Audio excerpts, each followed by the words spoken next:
నిబలమైన సన్నిధి, నిబలమైన ఆత్మసన్నిధి మా మధ్యలో నింపినందుకే నీకు వందనాలు.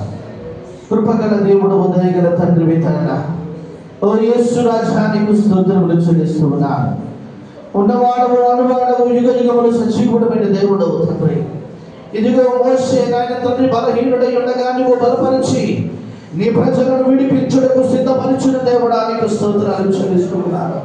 మాట్లాడ వీలు కాని స్థితిలో ఉన్నటువంటి యిర్మీయాను బలపరచు నిలబెట్టిన దేవుడు తండ్రి నీకు వందనాలు. ఇదిగో నాయన ఎరికో గోడ ఎదుట తండ్రి బలమైనటువంటి శక్తి కలిగినటువంటి ఈ సేవకుడిగా యెహోవాను బలపరిచి నిలబెట్టినందుకై నీకు వందనాలు. ఈ రోజు నీవు ఎదుట నిలబడినటువంటి ప్రతి దైవజనుడు ప్రభువా నీ ఆత్మవశుడైన మార్చబడును గాక. నీ ఆత్మ కార్యములు జరుగును గాక. ఈ సేవకుని పాదములు బలపరచబడును గాక. ఈ సేవకుని హృదయములో అంతరంగులు తొడును గాక. ప్రతి బలిపీఠము మండబడాలి. ప్రతి బలిపీఠము ఇదిగో నీ కొరకు మండబడాలి ప్రభువా.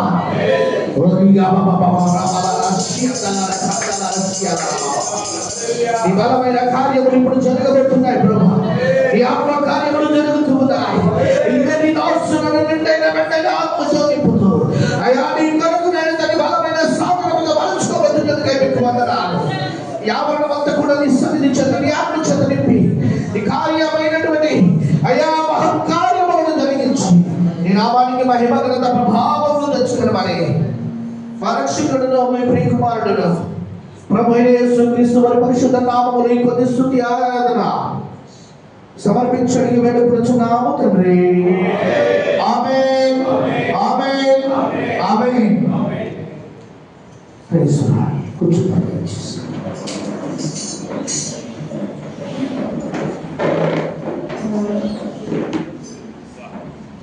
అందరం కూర్చుందాం.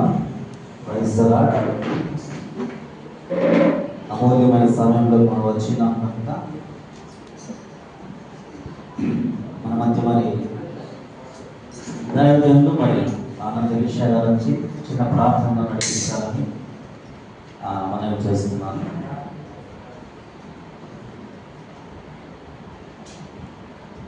సదరి తలలోంచి కాల్వస్తున్నట్లయితే ప్రార్థన చేసుకుంటాం. పరిశుద్ధమైన మా దేవ, కృపగల మాత్రమే సర్వశక్తి మంత్ర శివాధిపతి వికలమైన శక్తి కలిగిన ఉన్నతమైన నామములకు స్తోత్రాలు వందనములు చెల్లిస్తున్నాం. అనేక దినములు ప్రభా మేము ప్రార్థించి నిరీక్షించి ఆశించిన రీతిగా మీ సేవకులు ప్రభా ప్రొదాసయ్య గారిని అలాగే శారదాజీ గారిని ప్రభా దూర ప్రాంతాల నుండి బైబిల్ మాత్రం పట్టణములకు నడిపించే విలువను బట్టి మీ వందనములు స్తోత్రములు చెల్లిస్తున్నాం. ఈ ప్రాంత సేవకులకు వారి పరిచర్యకు ఆశీర్వాదకరముగా ఉండగలిగిన తండ్రి మీ ప్రియులను ప్రభావ మీరు ఎన్నుకొని ఏర్పాటు చేసుకుని మీ ఆత్మతో నింపి ఎత్తుగా మీరు జరిగిస్తున్నటువంటి ఘనమైనటువంటి ఉన్నతమైన పరిచర్యని బట్టి మీ వందనములు స్తోత్రములు చెల్లిస్తున్నాం. ధన్యవాదాలు సేవకులను బట్టి వందనాలు.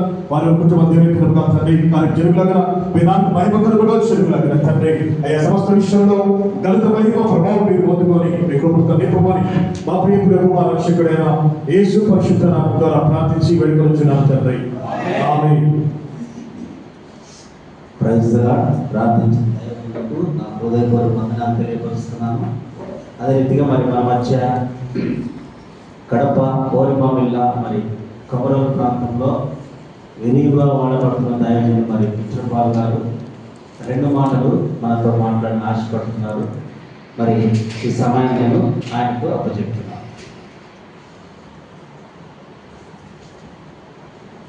దేవుని నామానికి మహిమ కలుగును గాక. హల్లెలూయా హల్లెలూయా హల్లెలూయా. ఈరోజు ముఖ్యంగా మంచిర్యాల ప్రాంతం నుంచి పెద్దలు దైవజనులు ఆత్మీయులు డాక్టర్ రెవరెండ్ ప్రభుదాసయ్య గారు మన మధ్యలో ఉండడం చాలా సంతోషకరం. అదేవిధంగా తెలంగాణ రాష్ట్ర శాలం మినిస్ట్రీస్ వ్యవస్థాపకులు దైవజనులు డాక్టర్ శాలిమయ్య గారు మన మధ్యలో ఉండడం చాలా సంతోషకరం.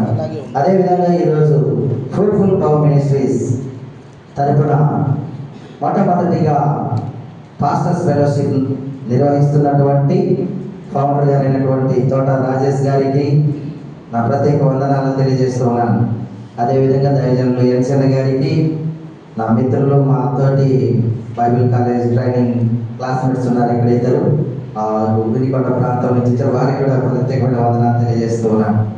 ప్రియమైనటువంటి దేవుని బిడ్డలారా, ఫ్రూట్ఫుల్ పవర్ మినిస్ట్రీస్ అనేటటువంటిది మీకు అందరికీ బాగా సుపరిచితమే. 2016 నుంచి ఈ ఫ్రూట్ఫుల్ పవర్ మినిస్ట్రీస్ తరఫున దైవజనులు తోట రాజేష్ గారు అనేక కార్యక్రమాలు పాస్టర్ల యొక్క సంక్షేమం కోసం నిర్వహిస్తూ ప్రతి సంవత్సరం డిసెంబర్ 16వ తారీఖున దైవజనులు రాజేష్ గారు ఎలిషా గారి ఆధ్వర్యంలో అనేక కార్యక్రమాలు నిర్వహించి ఉన్నారు. ఈ 2025వ సంవత్సరంలో దేవుని యొక్క మహాకృపను బట్టి ఈ ఫ్రూట్ఫుల్ పవర్ మినిస్ట్రీస్ అనేటటువంటిది సేవకుల పట్ల దేవుడు బట్టి ఇంకో దేవుడు ఈ 2025 సంవత్సరంలో కొద్దిగా దేవుడు ఆశీర్వదించి ఈ ఫ్రూట్ఫుల్ పవర్ మినిస్ట్రీస్ తరఫున మాస్టర్స్ ఫెలోషిప్ నిర్వహించడం జరుగుతుంది. అందరి బట్టి దైవజనులు రాజేష్ గారిని నేను ప్రత్యేకంగా అభినందిస్తూ ఉన్నాను. ప్రియమైనటువంటి దేవుని బిడ్డలారా, కొన్ని మాటలు 2 నిమిషాలే నేను తెలియజేస్తాను. ఈ కాలంలో అనేక మంది దైవజనులు మనం చూస్తూ ఉన్నాం. దైవజనులు చాలా మంది వారి యొక్క స్వార్థపూరితమైనటువంటి వాటి కోసం అనేకమైనటువంటి సహాయాలు పొందుతున్నప్పటికీ ఇతరులకు సహాయం చేసేటటువంటి స్థితిలో లేనటువంటి వారిని ఎంతో మందిని చూస్తూ ఉంటూ ఉన్నాం.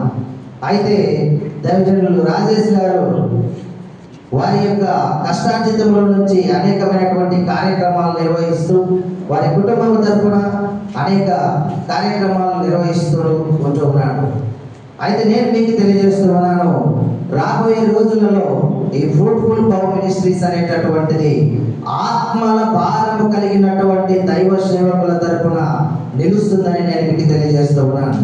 కాబట్టి ప్రియమైనటువంటి దేవుని బిడ్డలారా, మనం చేసేటటువంటి పరిచర్య అనేటటువంటిది ఇక్కడ ఎవరు చూడరు, కానీ సర్వాంతర్యామి అయినటువంటి దేవుడు నిన్ను చూస్తున్నాడు అనేటటువంటి ఒక నిశ్చయము కలిగి పని చేయవలసిందిగా తెలియజేస్తూ ఉన్నాను. ఈ ఫ్రూట్ఫుల్ పవర్ మినిస్ట్రీ అనేటటువంటిది ఈ రోజు నుంచి మిమ్మల్ని ఆహ్వానిస్తూ ఉంది. ఆత్మల భారము కలిగి పనిచేసేటటువంటి సేవకుల యొక్క సహవాసం అనేటటువంటిది ఎవరైతే కలిగి ఉండాలని అనుకుంటూ ఉన్నారో వారందరికీ ఈరోజు సాధారణంగా స్వాగతం పలుకుతూ ఉన్నాం ఫ్రూట్ఫుల్ పవర్ మినిస్ట్రీస్ తరఫున.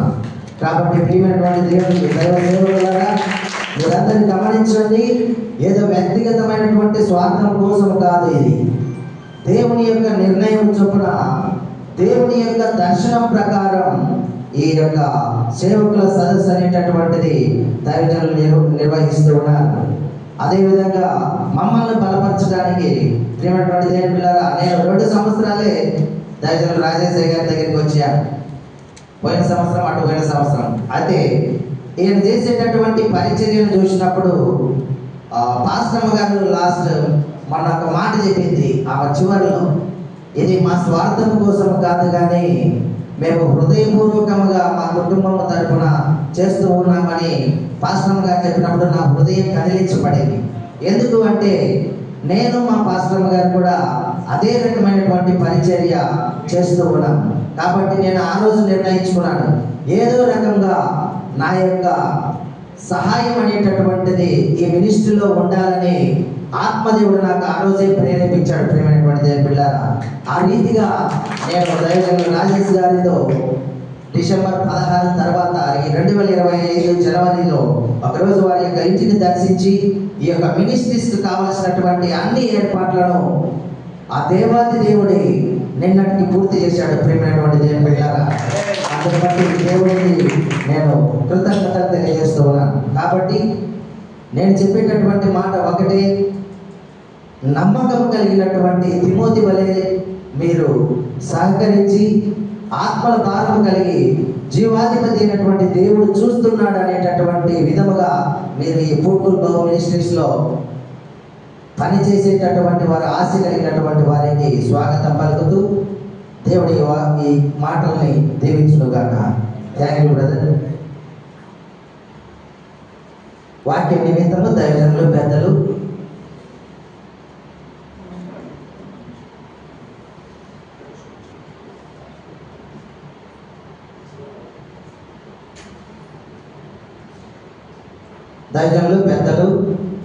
డాక్టర్ ప్రభుదాసయ్య గారు ఈ ఫ్రూట్ఫుల్ పవర్ మినిస్ట్రీస్లో ఈయన యొక్క జ్ఞానము, ఈయన యొక్క షేరింగ్ అనేటటువంటిది చాలా ఉంది. అందుని బట్టి ప్రత్యేకంగా ధన్యవాదాలు తెలియజేస్తున్నా సార్.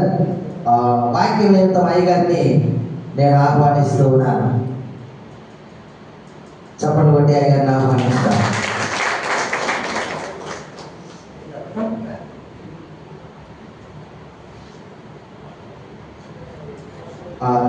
ప్రభుదాసయ్య గారు ఒక పల్లవి చరణం పాడుతారు.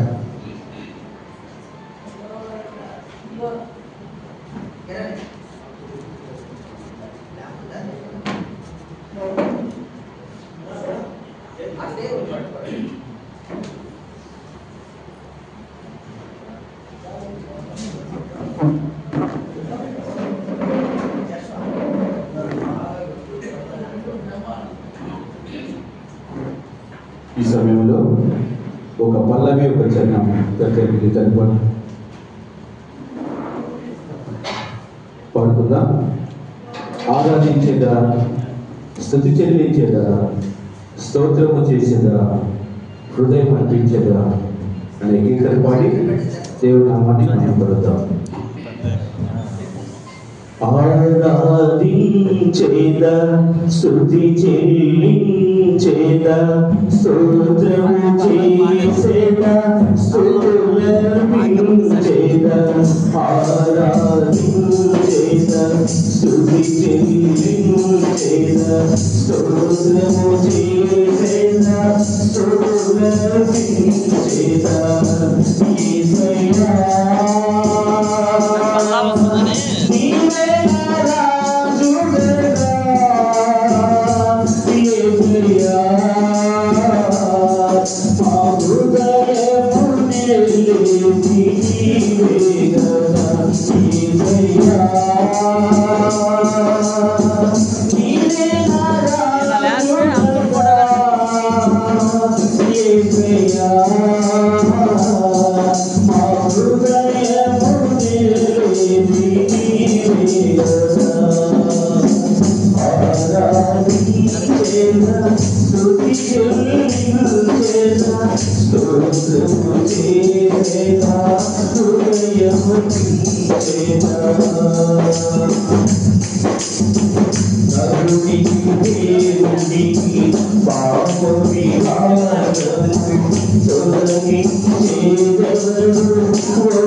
దేవుడి నామానికి మహిమ కలుగును గాక.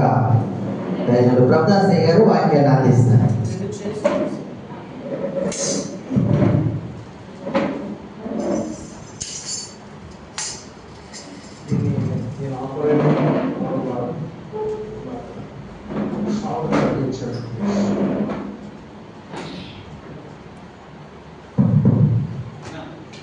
వాల్యూమ్ కొంచెం తగ్గించుకోండి.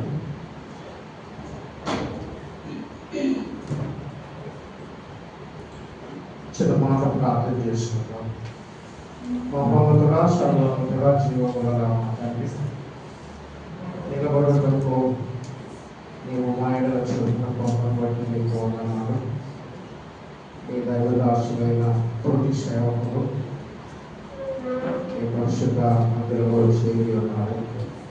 మేమందరము కొంత సమయంలో వాక్య జ్ఞానంలో ముందుకు వెళ్ళవలసిన వారు కనుక ఇంతవరకు ఆరాధనలో ఈ సింహాసనము చుట్టుప్రక్కల మేమందరము చేరి ఉండి నేను హెచ్చింపేసి నేను సేవించి పూజించి ఆరాధించి ఉన్నాను. ఆ ప్రకారంగానే లేఖన పరిశోధనలో ధ్యానం చేయడానికి నేను నిర్ణయించిన సందేశం బట్టి వందనాలు. ఆయన మరి రాజేష్ పాస్టర్ గారిని, వారి కుటుంబాన్ని, వారి యొక్క సభ్యులను దీవించండి. విగ్రహాలయ గారిని వారి యొక్క పరిచర్యలను దీవించండి. శాలేంద్ర గారిని నన్ను ఈ 4 దినములు ప్రభువా మేము ఎరగని ఎన్నడూ చూడని ఈ ప్రదేశాలలో మమ్మల్ని నిలబెట్టినందుకై మీకు వందనాలు. వచ్చిన బిడ్డలందరినీ ఒక్కొక్కరిని మీ పాదశాఖలు జ్ఞాపకం చేసుకొని నీ తీయని మధురమైన స్వరాన్ని మేము వినడానికి నీవు మా కొరకు సిద్ధపరిచిన వర్తమానమును గ్రహించడానికి ఆత్మదేవుని సహాయము సహవాసము మా అందరితో కూడా విలుచమని యేసుక్రీస్తు పేరున ప్రార్థిస్తున్నాము తండ్రి. ఆమేన్. ప్రభువునందు ప్రియమైన దేవుని దాసులందరికీ ఒక్కొక్కరికి ప్రత్యేకంగా మీరు సమయం తీసుకొని ఈ కూడిక నిమిత్తమై దూర స్థలం నుంచి వచ్చినందుకు మీకు నేను వందనాలు తెలియజేస్తా ఉన్నాను. మరి సమయము 12:30 కావచ్చింది. 12:30 అంటే ఇంకొక 30 నిమిషాలు అయితే మనకు గంటలు మోగుతాయి. ఏ గంటలు అంటారు వాటిని? ఆఖరి గంటలు అంటారు. తెలుసా మీకు? 10 గంటలు కాదు, ఆఖరి గంటలు. 10 గంటలు 10 గంటలకే మోగుతాయి. ఆఖరి గంటలు 1 గంటకైతే 2 నిమిషాలకు ఒకసారి రిమైండర్ ఇస్తా ఉంటాయి. కొత్తనే ఉంటుంది. నేను మాట్లాడాలనుకున్న పాఠము నా చేతిలో ఉంది, అది మీ చేతిలోకి కూడా వస్తుంది. ఈ పాఠముల గురించి మనము కొంచెం మాట్లాడుకుందాం. ఈ పాఠము మీ చేతికి నేను ఎందుకు తీసుకున్నానో కూడా చెప్తాను.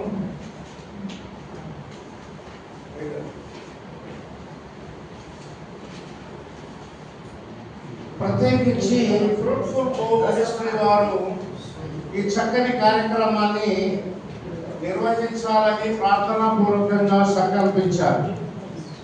సో ఫ్రూట్ఫుల్ హోమ్ మినిస్ట్రీ అనేటువంటి ఈ ధన్యదాతలకి ప్రత్యేకంగా ఈ ఉదయకాలంలో మొట్టమొదట నేను వారికి వందనాలు తెలియజేస్తా ఉన్నాను. మన మధ్యలో దేవుని యొక్క సహవాసము పరిశుద్ధ దేవాలయం కనుక ఈ దేవాలయంలో ప్రవేశించగానే ఆత్మ సన్నిధానంలోనికి మనం అందరం ఏకీభవించుటకు ప్రభు తన కృపనిచ్చాడు. కాబట్టి ఆ దేవదేవుని యొక్క పరిశుద్ధ నామములో మేమెవరో మీకు తెలియదు, మీరెవరో మాకు తెలియదు. ఈ ప్రాంతము మాకు క్రొత్త, మీకు మేము క్రొత్త, మీరు మాకు క్రొత్త. అయినా కానీ క్రీస్తు యొక్క ఉన్నతమైన నామములో మనమందరము తన దీనదాసత్వములో యాజకత్వములో ప్రవేశించిన వారము. కాబట్టి ఈరోజు కుటుంబముగా దేవుని యొక్క సన్నిధిలో మనమందరము కూడుకొని ఉన్నాం. పాస్టర్స్ సెమినార్ అనండి, పాస్టర్స్ వర్క్షాప్ అనండి, పాస్టర్స్ ఫెలోషిప్ అనండి, పాస్టర్స్ మీటింగ్ అని అనండి, మీరు ఏ మాటతో ఏ పదముతో ఉపయోగించినా కానీ సహోదరులు ఐక్యత కలిగి నివసించుట ఎంత మేలు, ఎంత మనోహరం. ఎంత మేలు అన్నాడు కానీ ఎంతో చెప్పలేదు. 1/4 కిలోనా, 1/2 కిలోనా, 3 కిలోల ఎంత అని చెప్పాలి. ఎంత మేలు అనాలంటే కొంత మేలు అనుకోవచ్చు, కానీ అంత మేలు కానే కాదు. ఎందుకనంటే ప్రభుదాసులైనటువంటి వారందరూ కూడా దేవుని సన్నిధిలో తగ్గించుకొని ఆయనకు లోబడేవారు చాలా స్వల్పమైన సంఖ్యలో ఉంటారు. వారి వారి ఉన్నతమైన స్థితిగతులను మాత్రమే ఊహించి తలంచి ఎంతైనా ముందుకెళ్ళాలని ఆలోచన చేస్తారు. కాబట్టి మనలో ఐక్యత అనేది లోపిస్తూ ఉన్నది. మీకు ఏమైనా డౌట్ ఉంటే చెప్పండి. మేము మా ఊర్లో మాత్రం మేమందరం ఒకటే సార్ అన్నాడు. తెలుగుదేశంలో ఒకటిగా లేరు కదండి. ఎక్కడ ఉంటుంది ఐక్యత? మా దగ్గర మనకు ఐక్యత ఉండడం అనేది అది కొంచెం ఇబ్బంది కరెక్టే. మరి అయ్యగారు ఈ సభను ఏర్పాటు చేశారు కనుక వారు మనకు ఏర్పాటు చేసినవన్నీ ఇంకా ముందున్నాయి. వాటి ద్వారా మనము దేవుని మహిమపరచవలసిన అవసరం ఉంది. హల్లెలూయా. అయస్కాంతం గురించి తెలుసండి మీకు? మ్యాగ్నెట్ అంటారు. ఇక్కడ బాగా చదువుకున్న వాళ్ళు మన పెద్దలకు ఉన్నారు. ఆయన కంటే ఒక్క ఆకు నేను కిందికి చదివాను, అంటే నాకంటే ఒక్క ఆకు ఆయన కిందికి చదివాడు. అంటే నేను పిహెచ్డి చేయలే, అందుకనే నేను ఆ ఆకు కిందికి చదివాను. ఇక ఆకు నాకు దొరకదు ఇక, ఎందుకంటే నాకు దగ్గర పడ్డది. ఏం దగ్గర పడ్డది? డేట్ ఆఫ్ బర్త్ కాదు, డేట్ ఆఫ్ డెత్. అవునండి, నాకు దగ్గర పడింది కాబట్టి ఇక నేను ఆయన అందుకోలేనండి. కారణం ఏంటంటే ఆయన స్కాలర్, పిహెచ్డి కంప్లీట్ చేసినటువంటి ఒక మాస్టర్. ఏమైనా దేవుని పిల్లారా, 3 విషయాల ముందు నేను చెప్పి ఈ పాఠంలోకి వెళ్తాను. ఇది ఎందుకు నేను ఇలా మీ చేతికి ఇచ్చానో చెప్పాలని అనుకున్నాను కదా అన్నాను. నేను ఇలాగే సభలలో మాట్లాడుతూ ఉంటే యోహాను సువార్త 3వ అధ్యాయం 7వ వచనం తీయండి. యోహాను సువార్త 3వ అధ్యాయం 7వ వచనం తీయండి అని అంటే ఒకడు ఏం చేశాడో తెలుసా? నిర్గమాకాండం తీస్తాడు. నిర్గమాకాండం బైబిల్ నుంచి తీసి 7వ అధ్యాయానికి పోయినాడు. నేను చూస్తూనే ఉన్నా 7వ అధ్యాయానికి పోయిండు. ఎన్నో వచనం సార్ అంటాడు. నాకు అప్పుడు అనుకున్నాను, ఈడు మహా ధన్యుడు, ఇలాంటి వాడు మనకుంటే మనం ధన్యులము అనుకున్నా. కానీ బాధేసింది. సరే అక్కడ ఆపేసిన. బాబు నీ పేరేంటి నాన్న అని అడిగితే నా పేరు జాన్ అన్నాడు. ఓ మంచి, నేను చెప్పింది కూడా యోహాను సువార్తనే అని నేను అన్నాను. ఆయన అన్నాడు నా పేరు జాన్ అన్నాడు. అన్నాడు యోహాను కాదా అన్నాడు. నేను యోహాను సువార్త అంటున్నాను, నువ్వు నేను చెప్పింది ఒకటే బాబు, నీ పేరు యోహాను కాదా అంటే కాదు సార్ నా పేరు జాన్ అన్నాడు. అదే వీళ్ళు ఎవరు అనుకుంటున్నారు? వీళ్ళు క్రైస్తవులు కాదు, పాస్టర్లు. సో జాన్ ఎవరు, యోహాన్ ఎవరు? జాన్ ఎవరు, యోహాన్ ఎవరు? కాబట్టి అప్పుడు నేను ఒక నిర్ణయానికి వచ్చిన, వీళ్ళకు ఎప్పుడు నాకేం కర్మ, వాళ్ళు తీసుకున్నాడు వాళ్ళకేం కర్మ, గమ్మున పాఠం ఇచ్చేస్తే ఒడిసిపోతుంది, ఏది తీసే పని లేదు. ఎక్కడ చూసారు కొంతమంది ఇచ్చి ఇట్లా అవి దొరకకపోతే, అవి రాకపోతే రెఫరెన్స్ దొరకదు కదండి. పేపర్లు చాలా చిన్నయండి, ఇంత పేపర్ కూడా ఉండదు. అది ఈ ఒక్క పేపర్లో 6 పేపర్లు వస్తాయి అందులో. అందుకనే బైబిల్ చిన్న ఉంది. ఇట్లా చెప్పేసాను, ఇట్లా ఉన్నా. అది కూడా నాకు ఒళ్ళు జలధరించి చిరాకు అయిపోయింది. బైబిల్ మీద ఏ మచ్చ పడడానికి లేదు, బైబిల్ మీద ఏ మురికి పడడానికి లేదు. బైబిల్ను పరిశుద్ధ గ్రంథం అన్నారు, పవిత్ర లేఖనం అన్నారు. దేవుని యొక్క వాక్యము, దేవుడు మాట్లాడినటువంటి సంభాషణ బైబిల్ అంటాం మనం. కాబట్టి మనం బైబిల్ మీద అలా చేయడానికి ఏమాత్రం అవకాశము లేదు. ఒకవేళ మీకు కూడా తడి పెట్టాలని అనుకుంటే ఈడొకటి తడి కూడా పెట్టుకోండి. ఈడొకటి తడి కూడా పెట్టుకొని ఇట్లా అని ఇట్లా పైసలు ఎక్కడ పెడతారు చూసారా బ్యాంకులో? మేనేజర్ గారు వెట్ క్లాస్. ఇప్పుడు మీరేం చేస్తారు, ఒక వెట్ క్లాస్ పెడతారు అక్కడ, స్పాంజ్లో నీళ్ళు వేస్తారు, ఇట్లా అని ఇట్లా అంటారు అంతే. అప్పుడు మీకు సులభంగా వచ్చేస్తుంది. ఇవి మీరు నేర్చుకోవలసిన విషయాలు. రైట్. ఒకటండి, ఇది ఫ్రూట్ఫుల్ కదా, ఇది ఫ్రూట్ఫుల్. ఫ్రూట్ఫుల్ అంటే అర్థం ఏంటిది? ఫలభరితమైనది. ఫ్రూట్ఫుల్ ఏంటండి? ఫలభరితమైనది. ఫలభరితము కావాలి అని అంటే ఏ మొక్కైనా, ఏ చెట్టైనా, ఏ నారైనా అది ఎక్కడ నాటబడాలండి? అది భూమిలో నాటబడాలి. అది నాటబడితేనే అది ఏపుగా ఎదిగి కాపుగా వస్తుంది.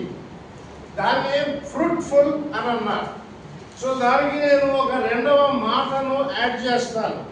ఈ ఫ్రూట్ఫుల్ అనేది ఫ్రైట్ఫుల్గా ఉండకూడదు. ఫ్రైట్ఫుల్, FRIGHT FUL, ఫ్రైట్ఫుల్. ఫ్రైట్ఫుల్ అని అంటే భయముతో కూడుకున్నది, వణుకుతో కూడుకున్నది భయం. దేవుని దగ్గర ఉన్నప్పుడు మనము భయముతో ఉండాలి. భయము విడిచి, ఒళ్ళు మరిచి, దేవుని సన్నిధానమును మరిచి మనము ఉండగలము. దేవుని సన్నిధిలో ఉన్నప్పుడు భయముతోనే ఉండాలి. దేవాలయం అంటే దేవుడు నివసించిన ఆలయమును దేవాలయము అన్నారు. అనండి భాషలో అదే అర్థం. సో దేవాలయంలో దేవుని యొక్క స్వరమే వినబడాలి కానీ మన మాటలు, మన సంభాషణలు, మన గుసగుసలు, మన ముచ్చట్లు, మన అచ్చట్లు, మన సప్పట్లు దేవునికి అవసరము లేదు. కొంతమంది చెవులో చెప్తారు, నేను పోతాను నా బైబిల్ పట్టుకొని రా అని. నేను వెళ్తున్నా, నువ్వు వచ్చేటప్పుడు నా బైబిల్ తీసుకుని అంటే ఇప్పుడు అక్కడ ఏమైంది? దేవుని భయం ఆయనకి ఎంత మాత్రం ఉంది మనం అర్థం చేసుకోవాలి. కొంతమంది విశ్వాసులు సంఘారాధనలో కూర్చున్నప్పుడు వాళ్ళు కూడా ఒకరినొకరు మాట్లాడుకుంటారు. దైవజనుడు అక్కడి నుంచి వాళ్ళని ఉద్దేశించి ప్రసంగిస్తూ ఉంటారు. వీళ్ళు ఏం చేస్తూ ఉంటారండి? ఒకరినొకరు దాన్ని ఏమంటారంటే చెవులు కొరుక్కునుడు అంటారు. ఏమంటారు? కొంచెం మీరు అన్నారా సార్ ప్లీజ్? నా భాష కొంచెం మీలా ఉండదు. మీ భాషకు మా భాషకు కొంచెం వ్యత్యాసం ఉంటుంది. అందుకే నేను గ్రాంధిక భాష మాట్లాడుతున్నాను. మా తెలంగాణ భాష మాట్లాడితే అడగోరి మీకు అర్థమే కాదు. నేను గ్రాంధిక భాషలో మాట్లాడుతున్నా, మీకు అర్థం అవ్వడానికి. రైట్. ఇప్పుడు చెవులు కొరుక్కునే సాంప్రదాయం మంచిదేనా దేవాలయంలో? నీ వస్త్రం ఎక్కడ తీసుకున్నావు అని అడిగే సాంప్రదాయము మంచిదేనా దేవాలయంలో? నాకు కూడా ఒకటి తెచ్చి పెడతావా, మన ఇద్దరం కలిసిపోయి తెచ్చుకుందామా అని సంభాషించే సాంప్రదాయం మంచిదేనా? అలాంటి సహవాసం కాదు.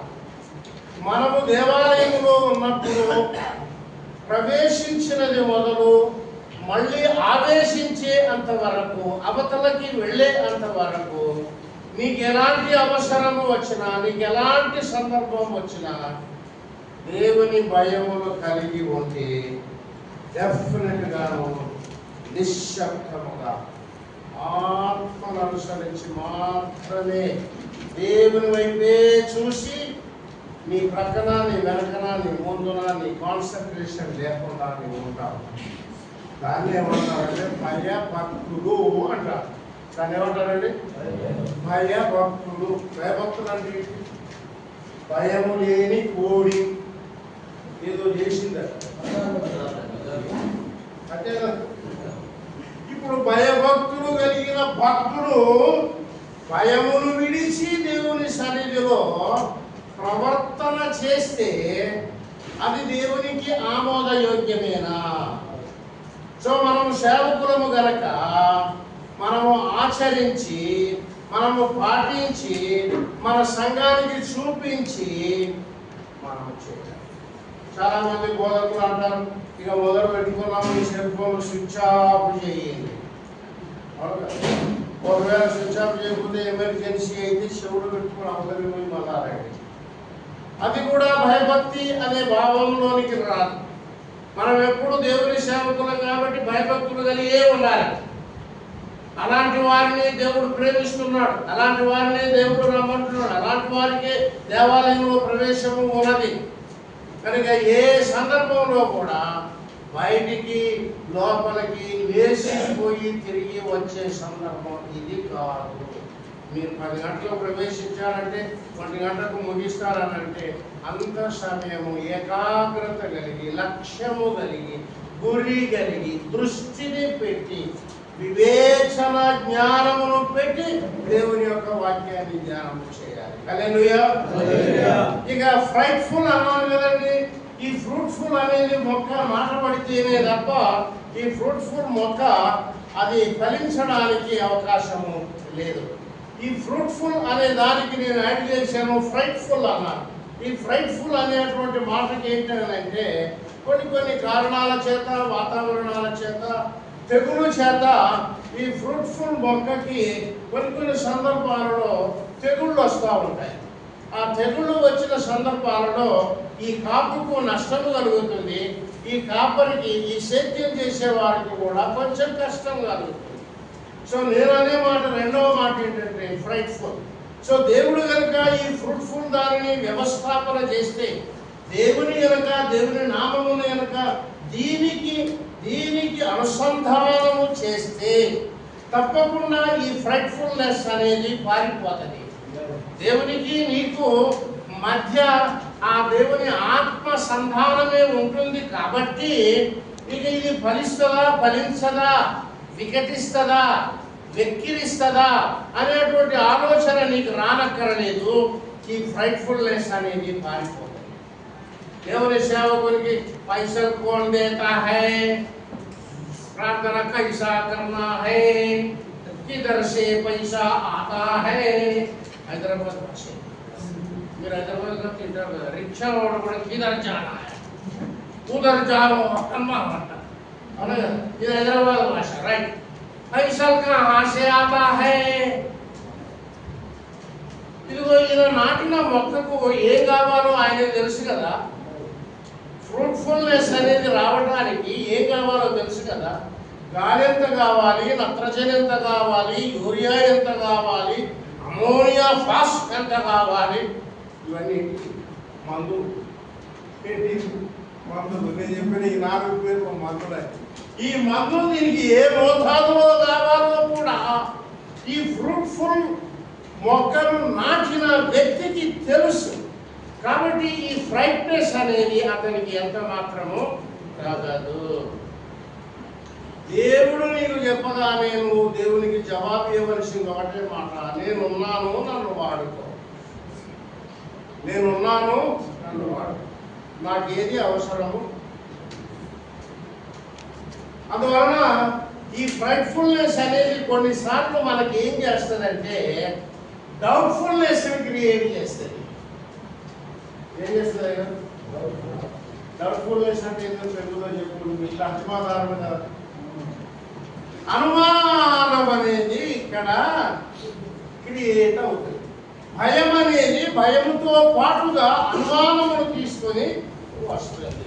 ఆ అనుమానం ఏమన్నది, ఇతనన్నాడు అతడవలేడు, చేతనన్నాడు చేతడవలేడు, చూపిస్తానన్నాడు చూపిస్తాడు తెలీదు, అవసరమే లేదు. అవసరమే నువ్వు బయలుదేరంతే. ఒక అబ్బాయి నాకు ఫోన్ చేశాడు, మాస్టర్ రవి అతని పేరు. హైదరాబాద్కు రేపు పొద్దున హాజరు కావాలి. ఈరోజు రాత్రి బస్ స్టాండ్కి వెళ్ళాడు. బస్సులు వస్తానే ఉన్నాయి పోతానే ఉన్నాయి, బస్ కిరాయి జేబుల లేదు, రూపాయి బిల్ల లేదు. ఏం చేయాలో అర్థమవుతలేదు. రేపు పొద్దున హైదరాబాద్లో మీటింగ్ ఉంది. ఇతడు 5 గంటలు ప్రయాణం చేసి వెళ్ళాలి. బస్సు అయినా రైలు బండి అయినా 5 గంటల ప్రయాణం. జేబులో డబ్బులు లేవు. ఏం చేయాలో అర్థమైతే లేదు. తోటి సేవకుడైన అతనికి ఒక సాల్మన్ గారికి ఫోన్ చేశాడు, అన్నా బస్సులు వచ్చిపోతున్నాయి కానీ ఎక్కాలంటే నాకు ధైర్యం వస్తలేదన్నా అని అన్నాడు.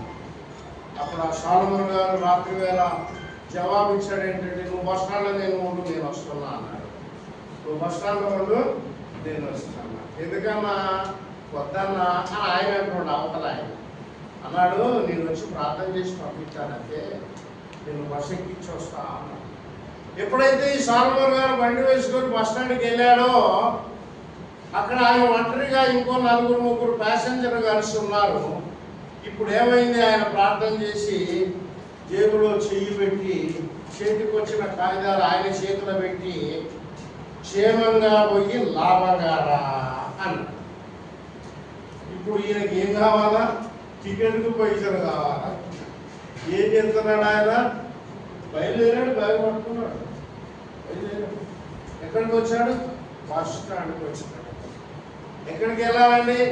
ఉదయం మీటింగ్లో హాజరు కావడానికి. ప్రేమ దేవుడు వెళ్ళారా? ఎప్పుడైతే ఈయన ఇతనికి ఇచ్చాడో ఈ కానుక, అందులో అతనికి రానుగోను ఛార్జీలకు సమానమైన సరిపడిన సొమ్ము జేబులో దొరికింది. పోయిన చోట ప్రార్థన చేసిన చోట ఆయన బాప్తీసం ఇచ్చినటువంటి వ్యక్తి ఆయన ఏం చేశాడు తెలుసా? 12,000 రూపాయల కానుక ఇచ్చాడు. బస్సు కిరాయి లేదు అని కిరాయి వచ్చింది. అక్కడికి పోయిన కాడ 12,000 కానుక వచ్చింది. క్యాకర్నా హే ప్రభు, 12,000 నాకు నేనేం చేయాలి అని చెప్పేశారు. అని అంటే ఎంత ఆనందమో తెలుసా? కాబట్టి ఇదిగో ఈ డౌట్ఫుల్నెస్ అనేది ఏదైతే ఉంటుందో, ఈ అనుమానం అనేది ఏదైతే ఉంటుందో, అది ఆత్మ ఫలములకు వ్యతిరేకముగా ఉంటుంది. సో మనకు ఫ్రైట్ఫుల్నెస్ అక్కర్లేదు, డౌట్ఫుల్నెస్ అక్కర్లేదు. కానీ మనకు కావలసింది దేవుడు ఇచ్చింది, దేవుడు చెప్పింది, దేవుడు చూపించింది, దేవుడు అనుగ్రహించింది. ఈ ఫ్రూట్ఫుల్నెస్కి నేను మరొకటి జత చేస్తున్నా, ఫెయిత్ఫుల్నెస్ అనేది కావాలి. హల్లెలూయా. ఆ ఫెయిత్ఫుల్నెస్ అనేది ఎక్కడ ఉంటుందో అక్కడ ఈ రెండు ఉండదు. ఫ్రైట్ఫుల్నెస్ ఉండదు, డౌట్ఫుల్నెస్. హల్లెలూయా. ప్రియ దేవుని సేవకులారా, మీ సేవలో కూడా మీకు కూడా ఇంతే కావాలి అని నేను చెప్తాను. ఎందుకంటే నేను 1984వ సంవత్సరంలో చర్చ్ ఆఫ్ సౌత్ ఇండియాలో గురువు పట్టాభిషేకము పొందిన తర్వాత ఆ తొలి దినాలలోనే నాకు కొంచెం కలిసి రాలేదు. కలిసి రానందువల్ల నేను సంస్థను, సంఘాన్ని